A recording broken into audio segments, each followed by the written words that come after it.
Let's talk about exactly why Israel is destroying cemeteries inside of Gaza and what that means in the larger context of genocide. CNN recently released a report that the IOF has destroyed at least 16 cemeteries all across the Gaza Strip. And as they reported, the IOF usually goes out of their way to destroy these cemeteries, driving through them, bulldozing them, and setting up their military bases on top of them. Literally setting up their military bases on top of the bodies of dead Palestinians to kill more Palestinians. And most of the time, they're not just destroying the cemeteries, they're confiscating bodies too. And if those bodies are ever returned, those bodies are often returned missing pieces. And like with many things with the IOF, what can seem like reckless and wanton cruelty and destruction is actually entirely intentional. This practice of destroying Palestinian cemeteries and graves and desecrating Palestinian bodies is what's called necro-violence, or violence against the dead. And this is a key part of how Israel dehumanizes Palestinians in life and in death, and it's not unique to this conflict. It's been going on for decades. It's worth noting that despite the fact that cemeteries are protected under international law, the Geneva Genocide Convention actually doesn't list the destruction of cemeteries and other cultural sites as an act of genocide. However, I would argue that that is clearly an indicator of genocidal intent. For example, during the breakup of Yugoslavia and the Bosnian Wars in the early 90s, Bosnian Muslims were the victim of a genocidal campaign by Serb Bosnians that culminated in the massacre of Srebrenica. A key part of that campaign was the systematic destruction of mosques and Islamic cemeteries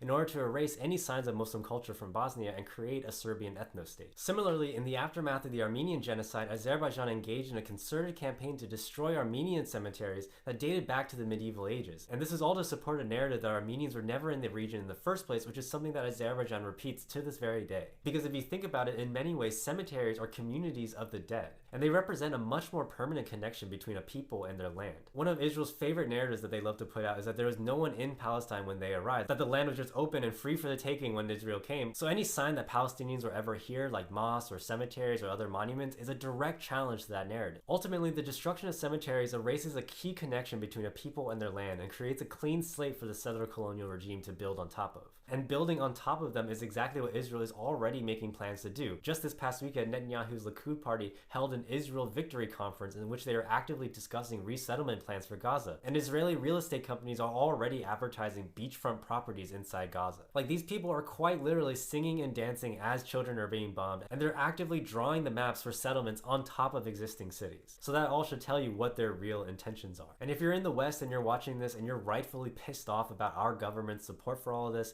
then please take some time out of your day, call your reps, send an email to them, maybe make a donation to the UNRWA, because without the active engagement and participation of all of us, Israel will be more than happy to rewrite history for generations to come.